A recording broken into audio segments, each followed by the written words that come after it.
दोस्तों, एक बार फिर आपका स्वागत है, अभिनंदन है आपके अपने YouTube channel Aryan institute Allahabad में। दोस्तों, जैसा कि आपके सामने लिखा गया है, Uttar Pradesh free tablet smartphone योजना, ठीक है, 2021। आज इसके उपलक्ष्य में एक बहुत ही ब्रेकिंग न्यूज़ निकल कर आई है और वह अगर आप समझेंगे तो आपको बहुत अच्छा लगेगा और आप जानने के लिए उत्सुक भी थे।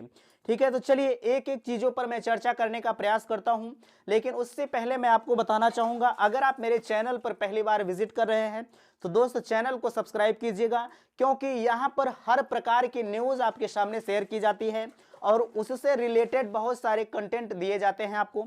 देखिए, आपको पढ़ाई भी इस चैनल पर कराई जाती है। ठीक है, पहला है कि कितने छात्रों को मिलेगा इस योजना का लाभ। आपका यह कमेंट था कि अगर देखा जाए तो यह जो टैबलेट और स्मार्टफोन की योजना है, इसमें टोटल कितने छात्रों को इस योजना का लाभ मिलेगा। ठीक है, दूसरा कमेंट था कि किस कंपनी का क्या होगा, यानी कि टैबलेट हमारा किस कंपनी का होगा और स्मार्टफोन हमारा किस कंपनी का होगा, यह भी आपका कंफ्यूजन था। अगला हमारा है कि टैबलेट और स्मार्टफोन के दामों में परिवर्तन क्यों। यह मैंने पहले भी कहा था आपसे कि टैबलेट आपका कितने का होगा और स्मार्टफोन कितने का होगा, लेकिन अगर आज की न्यूज़ के हिसाब से देखा जाए दोस्त तो इसको दामों में परिवर्तन किया गया है। आपका यह कमेंट आ रहा था कि इनके दाम में आखिरकार परिवर्तन क्यों हुआ। ठीक है, अगला है कि जिला वाइज लिस्ट कैसे देखें। आज यह मैं आपको बताऊंगा कि आप जिले वाइज लिस्ट को कैसे देखेंगे। विभिन्न माध्यम से आपको यह सूचना मिल रही है कि हर जिले की लिस्ट जारी हो गई है, हम अपना नाम कैसे देखें। अच्छा, आगे है कि डीजी पोर्टल पर नाम कैसे देखें। आप सभी को यह पता है कि यह आपका ऐसा पोर्टल है कि अगर आपका नाम इस पर फीड नहीं किया जाता है तो आप इस योजना से वंचित रह जाएंगे। ठीक है, तो मैं आपको यह भी बताऊंगा कि आप इस योजना में अगर डीजी पोर्टल पर अपना नाम आप कैसे देख सकते हैं। आप मेरे साथ बने रहिएगा। अगला है, यदि मेरा चयन नहीं हुआ तो क्या करें। कुछ का कमेंट आ रहा था कि मेरे विद्यालय से कुछ कराया ही नहीं गया तो हमारा तो चयन नहीं होगा। अगर इस कंडीशन में मेरा चयन नहीं होता है तो मैं आगे कर क्या सकता हूं। ठीक है, और लास्ट में है कि क्या अभी भी फॉर्म भरा जा सकता है। जिनके कॉलेज में जैसे आप वंचित हो रहे हैं, अगर आप इस योजना से वंचित हो रहे हैं तो आपकी इच्छा होगी कि मैं फिर से फॉर्म भर दूं। ठीक है, तो मैं बताऊंगा कि अगर आप योजना से वंचित हो रहे हैं तो क्या अभी भी फॉर्म आप भर सकते हैं। ठीक है, तो इन सारी बातों पर मैं डिस्कस करूंगा। फिर से मैं कहना चाहूंगा कि आप लास्ट तक बने रहिएगा। आपको यह एकदम जान लीजिए कि ट्रेंडिंग का मुद्दा है, क्योंकि यह जानकारी आपके लिए अत्यंत आवश्यक थी जानना। ठीक है, देखिए मैं पहले की बात करूं दोस्त, तो हमने पहले भी आपको बताया था कि कितने छात्रों को मिलेगा इस योजना का लाभ। मैंने जब इसके पहले वीडियो दिया था तो सारी चीज़ों का क्लियरिटी मैंने प्रयास किया था कि आपको बताया जाए। अगर देखा जाए इस योजना के अंतर्गत दोस्त 68 लाख छात्रों को लाभ मिलना है।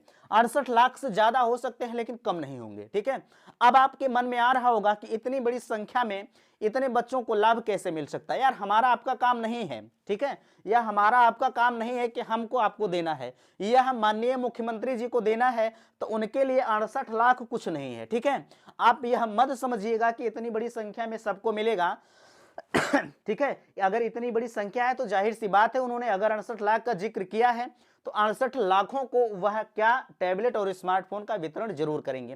क्योंकि आप सभी को यह पता है कि आने वाले समय में विधानसभा चुनाव है, उस चुनाव को मद्देनजर देखते हुए आपका यह वितरण जरूर किया जाएगा।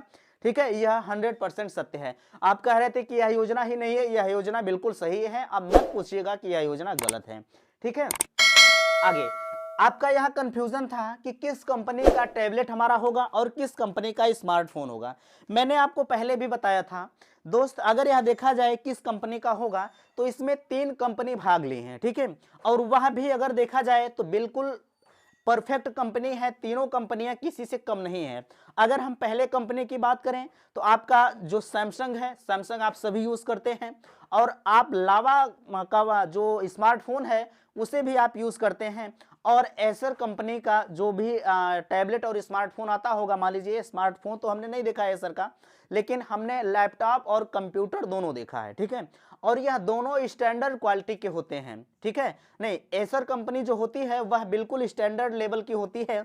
उसमें थोड़ा सा कंफ्यूजन आप मत समझिएगा कि यह गड़बड़ होती है। आपको चाहे सैमसंग का मिल रहा है, चाहे सैमसंग का, और चाहे लावा का, और चाहे एसर का, तीनों कंपनियां अपने आप में दमखम रखती हैं, जो भी आपको सामान दिया जाएगा तीनों अच्छा ही ब्रांड है, ठीक है। यानी कहने का मतलब यह है कि जो आपका टैबलेट और स्मार्टफोन होगा, चाहे आपका सैमसंग का होगा, चाहे आपका लावा का होगा और चाहे एसर का होगा, इन्हीं तीनों कंपनियों में से आपको दिया जाएगा, ठीक है। अब मत पूछिएगा कि किस कंपनी का क्या होगा, ठीक है। चलिए आगे। अच्छा, आप कह रहे थे कि किसे मिलेगा, किस कंपनी का। अब यार इसका निर्धारण तो कोई नहीं कर सकता, अगर कोई करता है तो वह गलत है। अब हम कहें कि हमको सैमसंग का मिलेगा, आपको लावा का मिलेगा, उनको एसर का मिलेगा, तो यह बिल्कुल गलत है, ठीक है। ऐसी कोई बात नहीं है, किसको क्या मिल जाए वक्त आने पर यह बताया जाएगा। अच्छा, अभी मैंने योग्यता का जिक्र इसमें नहीं किया कि किसे क्या मिलेगा। मैंने पिछले वाले वीडियो में बताया था कि किसे क्या मिलेगा, किस जैसे आप पढ़ाई कर रहे हैं तो आपको क्या मिल सकता है, इस चीज के बारे में मैंने बताया था, इसमें मैं जिक्र उसका नहीं करूंगा। अच्छा, अगला है आपका टैबलेट और स्मार्टफोन के दाम में परिवर्तन क्यों किया गया है। मैंने पहले आपको बताया था कि आपका 1 लाख का टैबलेट होगा और 9,000 का आपका स्मार्टफोन होगा भैया, ठीक है। आप लोग इस पर कमेंट भी कर रहे थे कि इतना महंगा वह कैसे दे सकते हैं, ठीक है।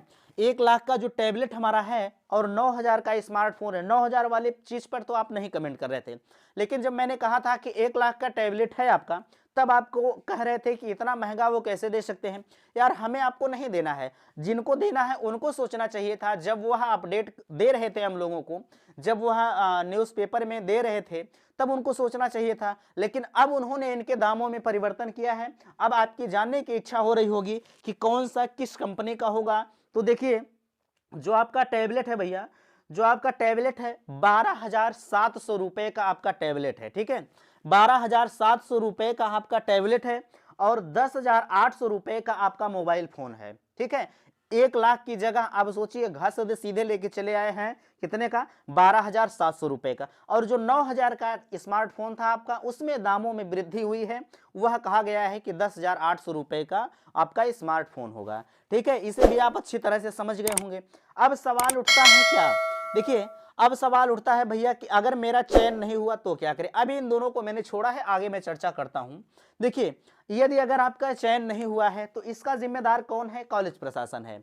मैंने आपसे बार बार यही कहा है कि आपका जो भी प्रक्रिया होगा भैया, वह आपके संबंधित कॉलेज द्वारा होगा, आपको कहीं कुछ करने की जरूरत नहीं है। इसका जिम्मेदार माननीय मुख्यमंत्री जी ने खुद कहा है कि अगर इस योजना से कोई भी छात्र वंचित होता है तो इसकी जवाबदेही सीधे कॉलेज प्रशासन की होगी, ठीक है। तो उनको भी चिंता होगी कि हमारे छात्र, हमारे विद्यालय का कोई भी ऐसा छात्र न हो जो इस योजना से वंचित रह जाए, ठीक है। हमें आप चिंतित नहीं है, उनको भी होगा। अब सभी का डाटा ऑलरेडी जा चुका है। अब आप यह मत पूछिएगा कि हमारा चयन नहीं होता है तो हम क्या करेंगे। बिल्कुल, अगर देखा जाए तो सबका चयन होगा, ऐसी कोई बात नहीं है। अगर आपका एडमिशन हुआ है 2021 सत्र में तो हर विद्यार्थी का इसके अंतर्गत चयन रखा गया है। अब लास्ट में आ रहा था कि क्या अभी भी फार्म भरा जा रहा है। देखिए, मैं आपको अगर बताऊं तो इसका फार्म दोस्त, अगर भैया 20 के बाद से ही वितरण शुरू होगा। 20-25 तारीख को इसे डेट रखी गई है, 25 तारीख, ठीक है। 20 तारीख के बाद से विभिन्न जिलों में इसका जो है स्थानांतरण चालू हो जाएगा, टैबलेट और स्मार्टफोन का जो है, और 25 से मिलना प्रारंभ होगा, ठीक है। अगर इसकी डेट नजदीक आ गई तो फार्म तो अब फिलहाल के लिए नहीं भर पाएंगे आप। अगर देखा जाए तो फार्म भरा ही नहीं जा रहा था, आपके कॉलेज द्वारा भेजा जा रहा था और सभी कॉलेज वाले संभवतः भेज चुके हैं। अब कोई भी ऐसा जो सबसे पिछड़ा कॉलेज अपने आप को समझता होगा वही बचा होगा। अब आप यह मत पूछिएगा कि हम फार्म भर सकते हैं कि नहीं। आप कहीं भी, अभी भी बहुत सारी लिंकें जारी हो रही हैं, ऐसा नहीं है। अगर आप जाते हैं गूगल पर सर्च करते हैं तो विभिन्न तरह की फ्रॉड लिंकें आएगी, आपको कहा जाएगा कि आप इस पर आइए और आप जो है ऑनलाइन कीजिए। दोस्त, आप कहीं भी ऑनलाइन मत कीजिएगा। अगर आप ऑनलाइन करते हैं तो कहीं ना कहीं अपने साथ आप अन्याय कर रहे हैं, क्योंकि विभिन्न तरह की फ्रॉड वेबसाइट बनी है और कहीं भी इसका जिक्र नहीं है कि आपको ऑनलाइन करना है। सिर्फ आपका ऑफलाइन फार्म जाना था, फार्म का मतलब जो है प्रेषित करना था, आपके जो आपके उच्च लेवल के जैसे विश्वविद्यालय प्रशासन के पास भेजना था। और विश्वविद्यालय प्रशासन डीजी पोर्टल पर नाम अपलोड करते हैं और जब डीजी पोर्टल पर नाम अपलोड होगा तब जाके आपको इस योजना का लाभ मिलेगा, ठीक है। अच्छा, अब अगर हम बात करते हैं डीजी पोर्टल पर नाम अपना कैसे देखें। देखिए, डीजी पोर्टल पर नाम अपना तभी आप देख पाएंगे, जैसे अगर देखा जाए तो 25 तारीख से आपका वितरण चालू होगा। ठीक है, तो डीजी पोर्टल पर डायरेक्ट आप अपना नाम नहीं देख पाएंगे। जब आपका जैसे आपका जिस में एडमिशन हुआ है, जिस कॉलेज में, उस कॉलेज में डीजी पोर्टल पर जिनका नाम होगा उनके द्वारा लिस्ट भेजी जाएगी। ठीक है, उनके द्वारा लिस्ट भेजी जाएगी संबंधित कॉलेज में, तब आप अपने कॉलेज में जाएंगे या आपको दूरभाष के माध्यम से इंफॉर्मेशन दिया जाएगा कि हाँ आपका इस योजना के अंतर्गत जो है आपका चयन हुआ है। अगर आप स्वयं देखना चाहते हैं तो स्वयं आप नहीं देख पाएंगे। ठीक है, यह मत पूछिएगा कि डीजी पोर्टल पर नाम अपना कैसे देखें। आप अपने कॉलेज के संपर्क में बने रहिएगा, वह आपको खुद सूचना देंगे कि हाँ भैया आपका चयन हो गया है इस योजना में। ठीक है, अब आपका यह कमेंट आ रहा था कि जिला वाइज लिस्ट कैसे देखें। देखिए, मैंने एक अपडेट आपको दिया था कि विभिन्न जिलों का कितने लोगों का जो डाटा गया है। जैसे अगर आप प्रयागराज के निवासी हैं तो कल मैंने प्रतापगढ़ जिले की न्यूज आपको दिया था, उसमें 82,000 के समथिंग बच्चों का जो डाटा भेजा गया है। ठीक है, शासन के पास। तो उसी तरह से हर जिले का अपना डाटा भेजा गया है। अब आप कहेंगे कि हम अपने जिले की कैसे जान पाएंगे, तो इसके लिए दोस्त आपको मेरे साथ बने रहना होगा। ठीक है, अगर आप देखना चाहते हैं तो आप मेरे साथ बने रहिए। जैसे जैसे अपडेट आती है मैं आपको एक एक करके देने का प्रयास करता हूं। लेकिन रही लिस्ट की बात, तो लिस्ट आप तभी देख पाएंगे जब आप अपने विद्यालय के संपर्क में बने रहेंगे। ऐसा नहीं है कि कोई ऑनलाइन लिस्ट जारी होगी, जब ऑनलाइन हुआ ही नहीं है तो ऑनलाइन लिस्ट जारी नहीं होगी। ठीक है, सब कुछ ऑफलाइन हुआ है, ऑफलाइन सब कुछ होगा। और यह मत पूछिएगा कि हम इसकी लिस्ट कैसे देख पाएंगे अपने मोबाइल पर। यह आपका बड़ा कंफ्यूजन था और आज आपका कंफ्यूजन दूर हुआ। यह चीज आप यह जान लीजिए कि कहीं भी आप ना ही ऑनलाइन कीजिएगा, ना ही कहीं किसी लिस्ट को देखने के चक्कर में रहिएगा। आप जाते हैं तो आपको दिया जाएगा कि इस जिले की लिस्ट देखिए, उस जिले की लिस्ट देखिए, आप उस पर मत जाइएगा अगर मेरा मानिएगा। अन्यथा की स्थिति में आप खुद समझदार हैं, आप स्वयं समझ सकते हैं कि अगर मैं जाता हूं तो मेरे साथ क्या हो सकता है। ठीक है, वीडियो यहीं समाप्त करते हैं। वीडियो पसंद आया है तो चैनल को सब्सक्राइब कीजिएगा और वीडियो को शेयर जरूर कीजिएगा। थैंक्स, धन्यवाद।